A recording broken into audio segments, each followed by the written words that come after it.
Hartlike goeiemôre vriende, ons eer die Here dat ons op hierdie Saterdagmôre weer kan stil word rondom sy woord. Wat 'n wonderlike voorreg om te weet dat die Here vir ons deur nog 'n week gedra het, dat sy goedheid en sy guns ons deel was.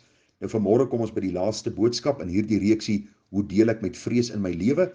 En ek dink vanmôre se boodskap is eintlik maar die kersie op die koek, om hierdie hele boodskap saam te vat deur die verklaring van hierdie vers in 2 Timoteus 1 vers 7, waar die apostel Paulus vir Timoteus sê, want God het ons nie 'n gees van vreesagtigheid gegee nie, maar van krag en liefde en selfbeheersing. En soos beloof gaan ek vanmôre vir u hierdie vers probeer verklaar binne die konteks van die skrif, om dan ook vir u weg te stuur met die wete en die gedagte dat hierdie God wat ons dien is in beheer ook van my lewe en ek kan my toevlug na hom neem.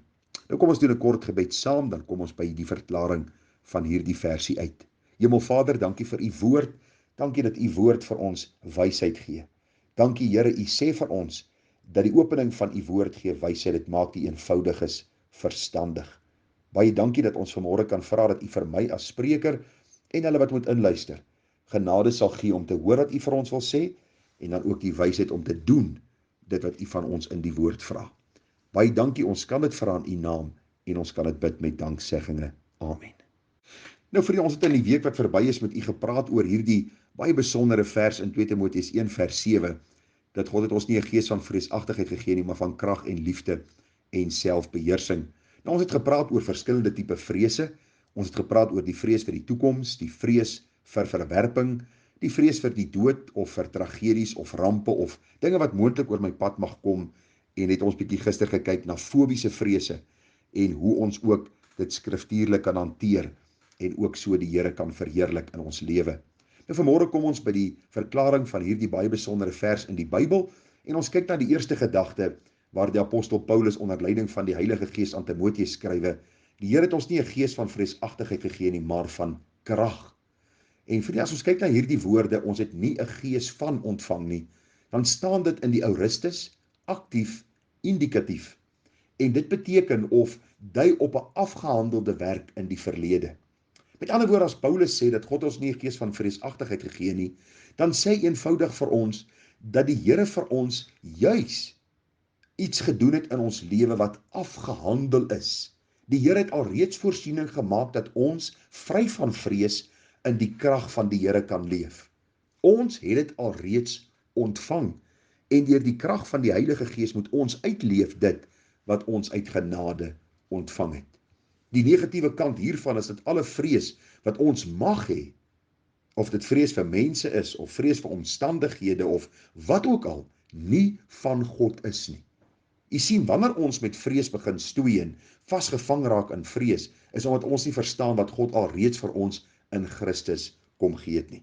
As ons sy gees ontvang het, vriende, dan sê die Bybel dat ons nie nodig om te vrees nie. Wanneer vrees na ons kant toe kom, moet ons dadelik en definitief daarmee deel, en ons kan alleen daarmee deel wanneer ons aan die voete van die kruis stil word en vir die Here ook sê en herinner aan sy beloftes en vir hom vra om deur sy gees vir ons dan te lei in die volle waarheid.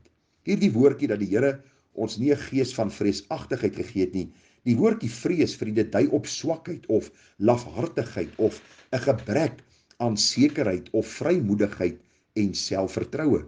So die Here het ons nie 'n gees gegee van swakheid nie.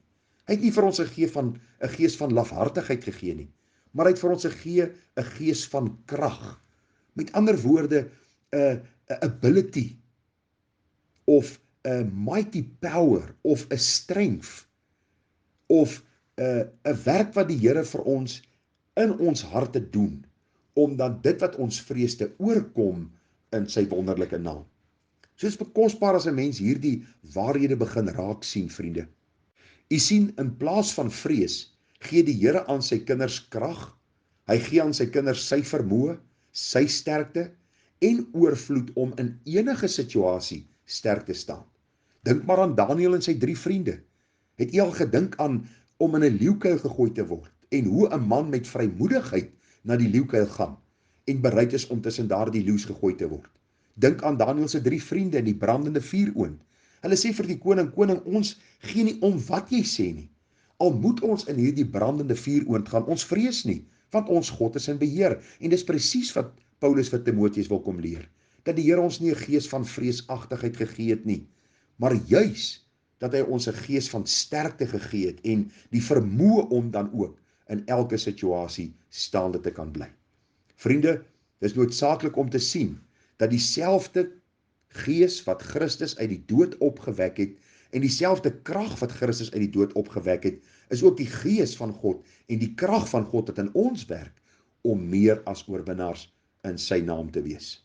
Dr. John MacArthur skryf en hy sê, "Through Christ we have the resource of God's own supernatural power, the very power he used to raise Christ from the dead."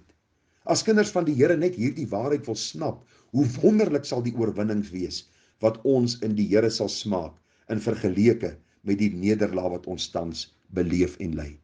Paulus sê in Efesiërs 6 vers 10, "Eindelik my broeders, word kragtig in die Here en in die krag van sy sterkte. Trek die volle wapenrusting van God aan sodat jy staande kan bly teen die liste van die duiwel." Vriende, God se krag is nie daar vir eie gebruik en vir doellose aktiwiteite nie. Nee, hy gee sy krag sodat ons hom kan dien, ongeag ons omstandighede.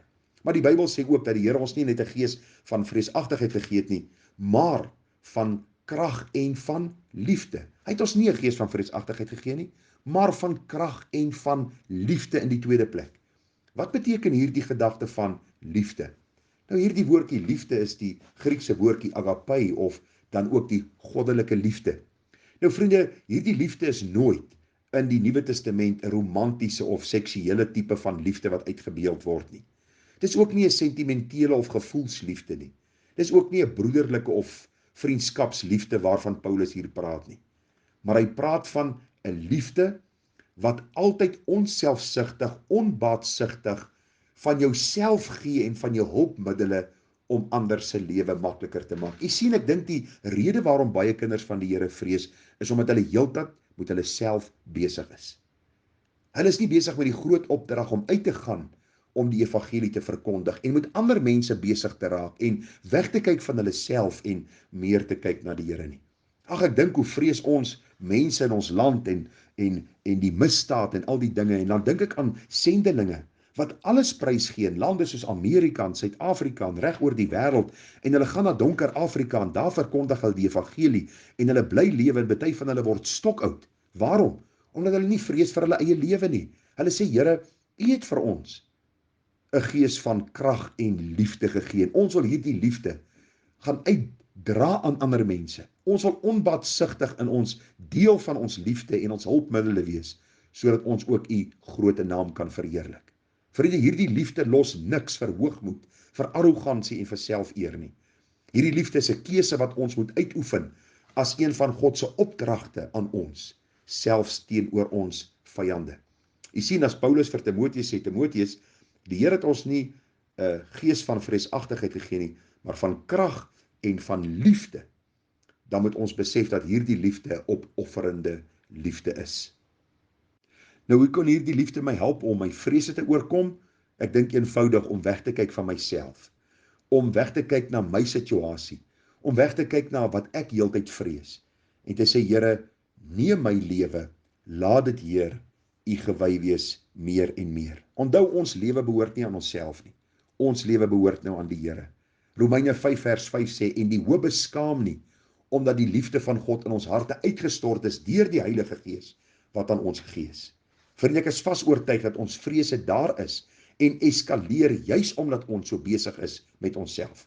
Omdat ons besig is met ons eie koninkryk in plaas van om verby myself te kyk en in liefde die ander hoër te ag as myself en die werk te doen waarvoor die Here my geroep het. Ag, mag u en ek aktief besig wees in God se koninkryk om in liefde ander te dien. En u sal sien hoe u vrees stelselmatig begin verdwyn terwyl die Here se heerlikheid in u lewe al hoe meer na vore kom. Die laaste gedagte, die Here het ons ook 'n gees van selfbeheersing gegee. Hierdie woordjie selfbeheersing is 'n baie besondere woord in die oorspronklike taal. Hierdie woordjie kan beteken discipline of 'n sound mind, en as jy die Griekse woordjie gaan bietjie ontleed, dan beteken dit to soundness of mind, to moderation, self-control, dissipline en dan ook hierdie gedagte dat die Here vir ons dan ook in hierdie pad wil leer om selfbeheersing toe te pas wanneer vrees na ons kant toe kom. U sien, vrees laat my dikwels irrasioneel, hals oor kop en dikwels verkeerd optree. Dit is die teenoorgestelde van selfbeheersing. Vriende, wat nodig is, dat ons sal sien, ongeag my omstandighede, ongeag my vrese, waarmee ek worstel, kan ek met selfbeheersing optree, omdat die Here my 'n verstand gegee het, deur sy Gees vir my die kalmte gee, om rasioneel op te tree, te midde van en ten spyte van my omstandighede. Ag, dink maar net aan Bybelse voorbeelde. As ons dink aan die apostel Paulus, dan sien ons hoe hy te midde van erge krisisse 'n kragtige getuie was vir die Here, en dan ook in moeilike omstandighede met wysheid kon optree. Onthou jy op 'n stadium toe Paulus daar op die skip vasgevang was? Ek lees gou vir u daar in Handelinge hierdie besondere gebeurtenis. Vriende, u sal onthou daar in Handelinge 27, waar Paulus hulle in hierdie geweldige storm vasgevang was. Die Bybel praat van iets soos 14 nagte het verbygegaan, en die Bybel sê vir ons dat hierdie matrose en die skeepskaptein en almal het gevrees vir hulle lewens. En die apostel Paulus kom in Handelinge 27:24 en hy het gesê, moenie vrees nie. En nou praat Paulus en hy verwys eintlik na wat gebeur het in die voorafgaande vers 23, want daar het in hierdie nag by my gestaan 'n engel van God, aan wie ek behoort, wat vir my gesê het, moenie vrees nie Paulus, jy moet voor die keiser staan en kyk, God het aan jou geskenk, almal wat saam met jou vaar. Daarom hou moed manne, want ek glo God, dat dit so sal wees soos hy aan my gesê het. U sien, die ander raak irrasioneel, die ander raak op hulle senuwees, hulle raak benoud, want hulle ken nie die God van die Bybel nie. Paulus kom en hy sê, moenie vrees nie, want God het vir my gesê, dat ek voor die keiser moet gaan staan, en ek glo God. God praat deur sy woord vandag met ons. Onthou die aanhaling van Maurice Roberts, ons moet nooit ons vrese losstaande van God se woord hanteer nie, maar altyd vanuit die beloftes van God se woord ons harte versterk, sodat ons meer as oorwinnaars kan wees. Ek wil afsluit met die aanhaling van Dr. Maurice Roberts. Hy sê, those who do not read the Bible or go to churches where the Bible is explained and expounded have no effective means for warding off their fears. This is the tragedy of our postmodern, post-Christian society. It has shaken off the fear of God, but it is a prey to every other kind of fear. For this is the law of God's just providence, that those who fear God should have nothing else to fear, but those who do not fear God must become slaves to 1,000 fears. Hoe pragtige aanhaling, hoe besondere gedagte, en wil ek jou in hierdie môre bemoedig. Vriende, die Here het ons nie 'n gees van vreesagtigheid gegee nie, maar van krag, liefde en selfbeheersing. Staan in hierdie krag, staan in hierdie liefde, staan in hierdie selfbeheersing, deur die Gees van God wat in jou woon. Groete vir u, mooi en geseënde dag. Ons sien mekaar môre by die huis van die Here. Mag hy ons harte voorberei om sy naam te verheerlik. Tada.